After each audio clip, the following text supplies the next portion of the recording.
রক্তস্নাত অমর একুশে আজ মহান শহীদ দিবস ও আন্তর্জাতিক মাতৃভাষা দিবস। একুশের প্রথম প্রহরে কেন্দ্রীয় শহীদ মিনারে পুষ্পস্তবক অর্পণ করে ভাষা শহীদদের প্রতি গভীর শ্রদ্ধা জানিয়েছেন রাষ্ট্রপতি মোহাম্মদ শাহাবুদ্দিন ও প্রধানমন্ত্রী তারেক রহমান। এরপরই সর্বস্তরের মানুষের ঢল নামে শহীদ মিনার প্রাঙ্গণে। বিস্তারিত জানাচ্ছেন শাহাদাত হোসেন ইমরান। ক্যামেরায় ছিলেন রফিকুল ইসলাম।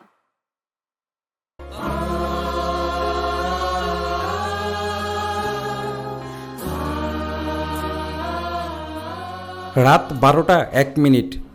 ঘড়ির কাঁটা ছোঁয়া মাত্রই একুশের প্রথম প্রহরে কেন্দ্রীয় শহীদ মিনারে রাষ্ট্রপতি মোহাম্মদ শাহাবুদ্দিন পুষ্পস্তবক অর্পণ করেন। এর ঠিক পরেই 12টা 7 মিনিটে শ্রদ্ধা জানান প্রধানমন্ত্রী তারেক রহমান। শ্রদ্ধা নিবেদন শেষে তারা ভাষা শহীদদের স্মরণে বিশেষ দোয়ায় অংশ নেন। এরপর প্রধানমন্ত্রীর নেতৃত্বে শহীদ মিনারে ফুল দেন নবগঠিত মন্ত্রিসভার সদস্যরা। ব্যক্তিগতভাবে শ্রদ্ধা জানান তারেক রহমানের স্ত্রী জুবাইদা রহমান ও কন্যা জাইমা রহমান। এরপরেই 3 বাহিনী প্রধানরা ভাষা শহীদদের প্রতি রাষ্ট্রীয় অভিবাদন জানান। এবারের একুশে যেন ভিন্ন এক রাজনৈতিক প্রেক্ষাপটের সাক্ষী। ইতিহাসে প্রথমবারের মতো শহীদ মিনারে শ্রদ্ধা জানাতে আসেন জামাতে ইসলামীর নেতাকর্মীরা। বিরোধী দল হিসাবে 11 দলীয় জোটের নেতাদের নিয়ে শ্রদ্ধা জানান জামাত আমির ডাক্তার শফিকুর রহমান। সাথে ছিলেন বিরোধী দলীয় হুইপ ও জাতীয় নাগরিক পার্টির আহ্বায়ক নাহিদ ইসলাম।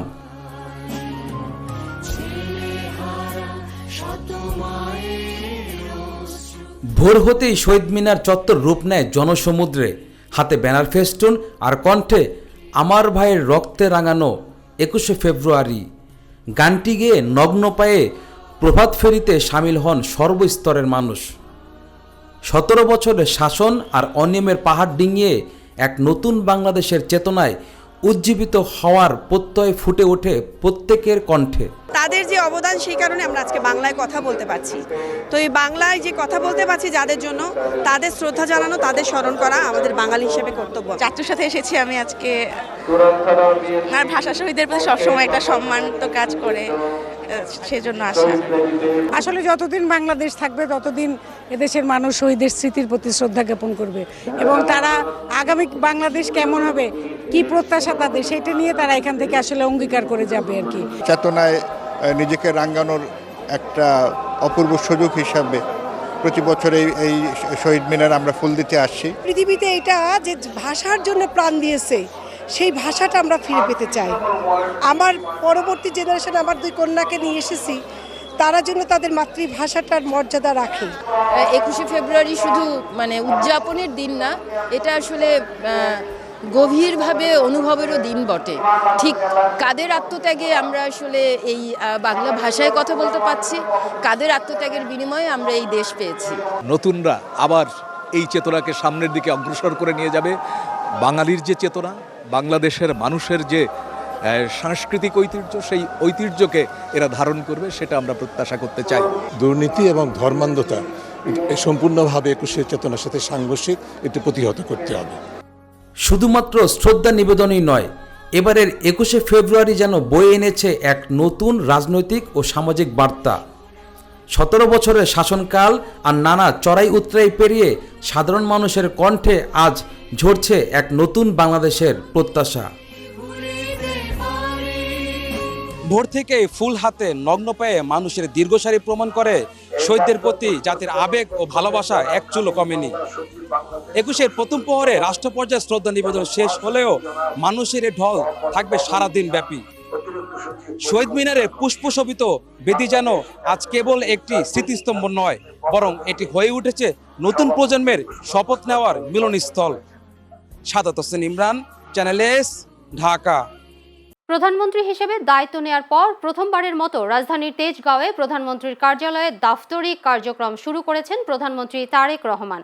সরকারি ছুটি থাকলেও প্রশাসনে গতি ফেরানোর লক্ষ্যে গত বৃহস্পতিবারের আন্তঃমন্ত্রণালয় বৈঠকের সিদ্ধান্ত অনুযায়ী আজ অফিস করার সিদ্ধান্ত নেন প্রধানমন্ত্রী। সকাল 10:10 তিনি তেজগাঁও কার্যালয়ে পৌঁছান।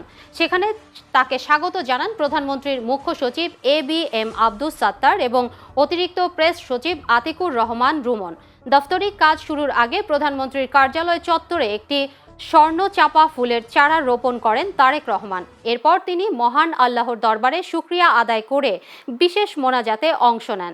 এ সময় প্রধানমন্ত্রীর প্রতিরক্ষা উপদেষ্টা অবসরপ্রাপ্ত brigadier general doctor AKM Shamsul Islam সহ ঊর্ধ্বতন সামরিক ও বেসামরিক কর্মকর্তারা উপস্থিত ছিলেন। এদিকে মহান শহীদ দিবস ও আন্তর্জাতিক মাতৃভাষা দিবস উপলক্ষে বিশেষ স্মারক ডাক টিকিট উন্মোচন করেছেন প্রধানমন্ত্রী তারেক রহমান। খুলনায় দুর্নীতিমুক্ত বাংলাদেশ গড়ার প্রত্যয়ে কর্মী সম্মেলন করেছেন সামাজিক সংগঠন গ্রিন ফোর্স বাংলাদেশ। শুক্রবার বিকেল 5টায় নগরীর আল ফারুক মোড়ে খুলনার বিভাগীয় কার্যালয় প্রাঙ্গণে এ সম্মেলনের আয়োজন করে সংগঠনটির খুলনা মহানগর শাখা। এতে প্রধান অতিথি ছিলেন সংগঠনের ভাইস চেয়ারম্যান ডাক্তার SM হক। সভাপতিত্ব করেন খুলনা বিভাগের সভাপতি ডক্টর শাহ আলম। সম্মেলনে সংগঠনের বিভিন্ন পর্যায়ের নেতাকর্মী, সামাজিক কর্মী ও সুশীল সমাজের প্রতিনিধিরা অংশ নেন। বক্তারা দুর্নীতি প্রতিরোধ, সামাজিক আন্দোলন জোরদার, নৈতিকতা চর্চা এবং জনসম্পৃক্ততা বৃদ্ধির ওপর গুরুত্বারোপ করেন। পাশাপাশি ভবিষ্যৎ কর্মপরিকল্পনা ও সাংগঠনিক কার্যক্রম সম্প্রসারণ নিয়েও আলোচনা হয়। গণতন্ত্র ও বিজয়ের পথে এগিয়ে যাচ্ছে দেশ, সেই গণতন্ত্রকে কেউ কেড়ে নিতে পারবে না, এমন মন্তব্য করেছেন পানি সম্পদ প্রতিমন্ত্রী ফরহাদ হোসেন আজাদ। 21-এর প্রথম প্রহরে পঞ্চগড় কেন্দ্রীয় শহীদ মিনারে পুষ্পস্তবক অর্পণ করে গণমাধ্যম কর্মীদের একথা বলেন তিনি। এ সময় ফরহাদ হোসেন আজাদ বলেন, বর্তমান প্রধানমন্ত্রী তারেক রহমানের নেতৃত্বে গঠিত সরকারের হাত ধরে আগামী দিনের বাংলাদেশ হবে সবার বাংলাদেশ। বাঙালি মাথা উঁচু করে দাঁড়িয়েছিল 52 সালে, সেটি অনন্তকাল থাকবে এবং পৃথিবীর মানচিত্রে শ্রেষ্ঠ জাতি হিসেবে উপনীত হবে বলেও আশা প্রকাশ করেন তিনি। শেরপুরে কর্মরত সাংবাদিকদের সাথে মতবিনিময় করেছেন শেরপুর সদর আসনের নবনির্বাচিত সংসদ সদস্য হাফেজ রাশেদুল ইসলাম। শুক্রবার রাতে শেরপুর প্রেস ক্লাব মিলনায়তনে এ সভা অনুষ্ঠিত হয়। শেরপুর প্রেস ক্লাব সভাপতি কাকন রেজার সভাপতিত্বে এবং সাধারণ সম্পাদক মাসুদ হাসান বাদলের সঞ্চালনায় মতবিনিময় সভায় বক্তব্য রাখেন শেরপুর প্রেস ক্লাবের কার্যকরী সভাপতি রফিক মজিদ, সাবেক সাধারণ সম্পাদক মেরাজ উদ্দিন এবং যুগ্ম সাধারণ সম্পাদক মহিউদ্দিন সোহেল। মতবিনিময় সভায় নবনির্বাচিত সংসদ সদস্য হাফেজ রাশেদুল ইসলাম শেরপুর সদরের সার্বিক উন্নয়নে তার বিভিন্ন পরিকল্পনার কথা তুলে ধরেন।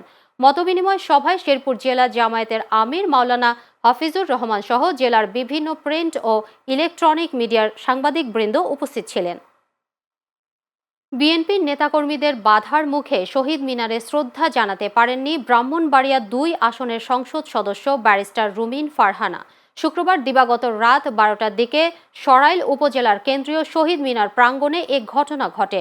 প্রত্যক্ষদর্শীরা জানান, আন্তর্জাতিক মাতৃভাষা ও শহীদ দিবস উপলক্ষে শহীদ মিনারে শ্রদ্ধা জানাতে রাত 11:15টার দিকে শহীদ মিনার প্রাঙ্গণে যান রুমিন ফারহানা। এ সময় পুষ্পস্তবক নিয়ে শহীদ বেদির সামনে দাঁড়িয়েছিলেন। এ সময় সরাইল উপজেলা বিএনপির সাবেক সাধারণ সম্পাদক আনোয়ার হোসেনের নেতৃত্বে বিএনপির নেতাকর্মীরা এসে রুমিন ফারহানাকে উদ্দেশ্য করে ভুয়া ভুয়া স্লোগান দিতে থাকেন। এ নিয়ে দুই পক্ষের মধ্যে উত্তেজনা তৈরি হয়। পরে পুলিশি হস্তক্ষেপে পরিস্থিতি নিয়ন্ত্রণে আসে।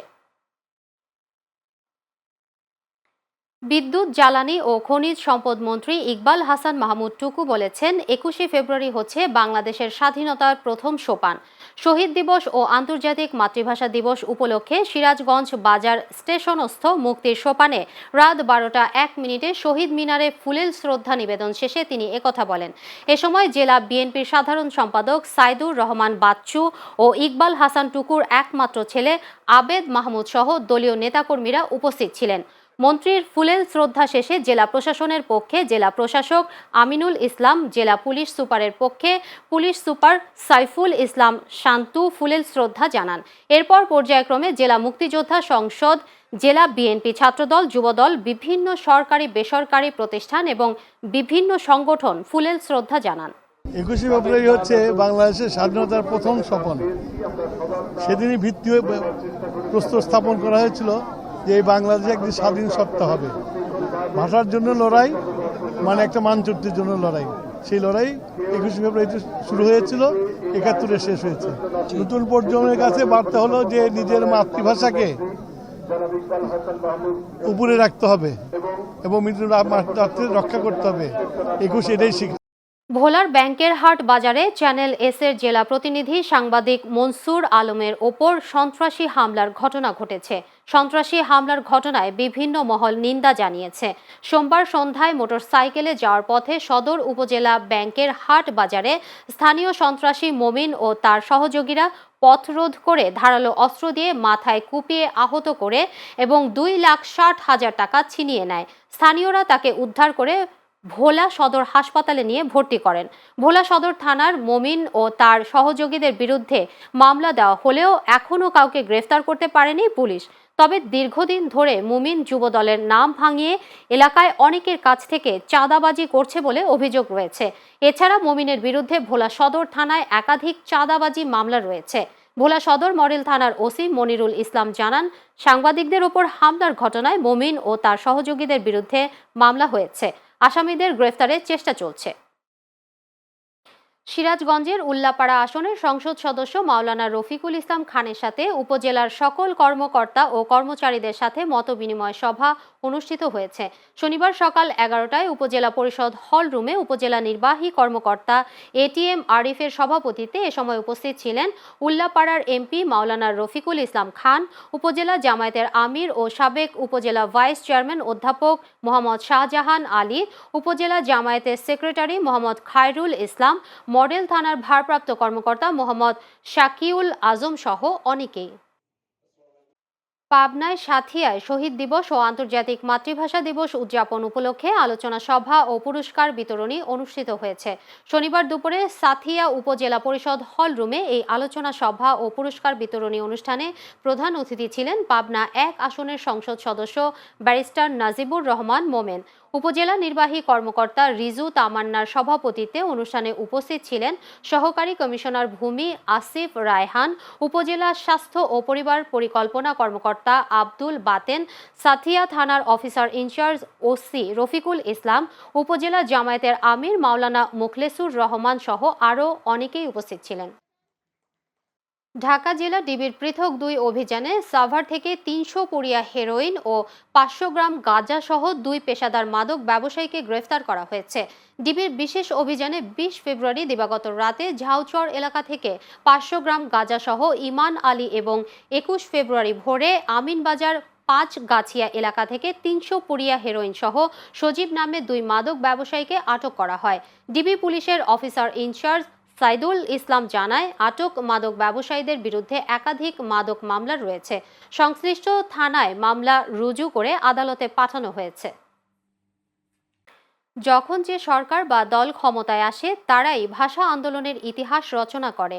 সে কারণেই বাঙালিরা ইতিহাসে কখনো দেবতা কখনো হয় ইবলিশ, এমন মন্তব্য করেছেন ব্রাহ্মণবাড়িয়া 2 আসনের সংসদ সদস্য রুমিন ফারহানা। আজ 21শে ফেব্রুয়ারি মহান শহীদ দিবস ও আন্তর্জাতিক মাতৃভাষা দিবস উপলক্ষে আশুগঞ্জ উপজেলা প্রশাসনের আয়োজিত আলোচনা সভায় প্রধান অতিথির বক্তব্যে তিনি এসব কথা বলেন। অনুষ্ঠানে সভাপতিত্ব করেন উপজেলা নির্বাহী কর্মকর্তা রাফে মোহাম্মদ ছড়া। উপস্থিত ছিলেন আশুগঞ্জ থানার অফিসার ইনচার্জ শফিউল আলম চৌধুরী, উপজেলা জামায়াতের আমির শাহজাহান ভুইয়া, উপজেলা এনসিপির প্রধান সমন্বয়ক আমিনুল ইসলাম ডালিম সহ স্থানীয় নেতৃবৃন্দ। বাঙালির শোক ও গৌরবের এক অবিনশ্বর ইতিহাস অমর 21শে ফেব্রুয়ারি, যে ইতিহাস দেশের গণ্ডি পেরিয়ে পুরো বিশ্বে সমাদৃত। কেবল ভাষার দাবিতে বুকের তাজা রক্ত ঢেলে প্রতিবাদ এ এক অনন্য নজির। ভাষাবিদরা বলছেন, দেশকে ভালোবেসে বাড়াতে হবে বাংলা ভাষা ও দেশীয় সংস্কৃতির চর্চা, পাশাপাশি বন্ধ করতে হবে বিদেশে পাড়ি জমানোর প্রবণতা। বিস্তারিত দেখুন RK রেজার রিপোর্টে। ক্যামেরায় ছিলেন অনিক চন্দ্র দাস।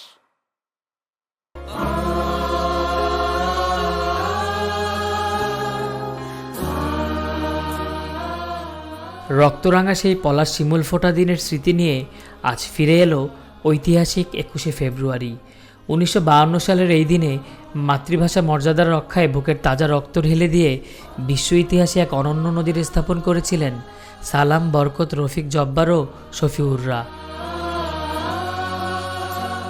1948 সালে তৎকালীন পাকিস্তান সরকার একমাত্র উর্দুকে রাষ্ট্রভাষা ঘোষণা করলে দ্রোহের ক্ষোভ ছড়িয়ে পড়ে। বাঙালির মনে গড়ে ওঠে দুর্বার আন্দোলন, যার কেন্দ্রবিন্দু ঢাকা বিশ্ববিদ্যালয়। এরই ধারাবাহিকতায় 1952 সালের 21শে ফেব্রুয়ারি 144 ধারা ভেঙে রাজপথে নামেন শিক্ষার্থীরা। সেদিনের মিছিলে পুলিশ গুলি চালালে শহীদ হন কয়েকজন তরুণ আন্দোলনকারী। বাংলা ভাষার জন্য যে শহীদ হয়েছেন 52-তে, এটা পৃথিবীর বুকে এরকম নাই। তাই মনে করি যে বাংলা ভাষা হচ্ছে পৃথিবীর মধ্যে শ্রেষ্ঠ ভাষা। যতদিন বাঙালি থাকবে বাংলা ভাষা থাকবে এবং অমরে থাকুক, এটাই কামনা করি। আমরা 365 দিন বাংলায় কথা বলি, কাজেই অমর 21 365 দিনের জন্য। অমর 21 যতদিন বাংলাদেশ থাকবে, যতদিন পৃথিবী থাকবে, ততদিন অমর 21 থাকবে, ততদিন বাংলা ভাষা তার স্বাতন্ত্র্য নিয়ে সারা বিশ্বের বুকে দেদীপ্যমান থাকবে। বাংলা ভাষা চর্চার জন্য আমি যদি বিদেশে যাই, সেই ক্ষেত্রে আমি বলবো যে না, এটা প্রাউড যে আমার বাংলা ভাষা এখন আন্তর্জাতিক মাতৃভাষা দিবস হিসেবে পালিত হচ্ছে। মাতৃভাষা তো এটা আন্তর্জাতিকভাবে স্বীকৃত। আমরা আজকে যে দিনটি পালন করছি এবং এটি রক্তক্ষয়ী সংগ্রামী ইতিহাসের মাধ্যমে এই দিনটা প্রতিষ্ঠিত হয়েছে। তো তারই ধারাবাহিকতায় আমরা এখানে শহীদ বেদিতে আসছি, পুষ্পস্তবক অর্পণ করছি, তাদের প্রতি সমবেদনা বা শ্রদ্ধাঞ্জলি আমরা জ্ঞাপন করছি। বাংলার ভাষা চেতনা এবং এই ভাষা আন্দোলনের যে মহত্বটা আছে, সেটা যদি আমাদের সকল প্রজন্মকে আমরা না দিতে পারি, তাহলে আসলে আপনি যেটা বলেছেন যে একদিনই থেকে যাবে হচ্ছে এই মর্যাদাবোধের জায়গাটা। ভাষা আন্দোলনে শ্রদ্ধা নিবেদন করতে আসা সাধারণ মানুষ বলছেন, 21 কেবল ভাষার দাবি নয়, এটি ছিল আত্মপরিচয় ও সাংস্কৃতিক অধিকারের সংগ্রাম। তাই ভাষাকে প্রজন্ম থেকে প্রজন্মে টিকিয়ে রাখতে প্রয়োজন সমন্বিত উদ্যোগ। পাশাপাশি বন্ধ করতে হবে দেশ ছেড়ে বিদেশে পাড়ি জমানোর প্রবণতা। শহীদদের এই আত্মত্যাগ বিশ্বব্যাপী স্বীকৃতি পায় 1999 সালে, যখন ইউনেস্কো আন্তর্জাতিক মাতৃভাষা দিবস হিসেবে দিনটি ঘোষণা করে। সেই থেকে দিনটি ভাষাগত বৈচিত্র্য ও মাতৃভাষার অধিকারের প্রতীক হয়ে ওঠে।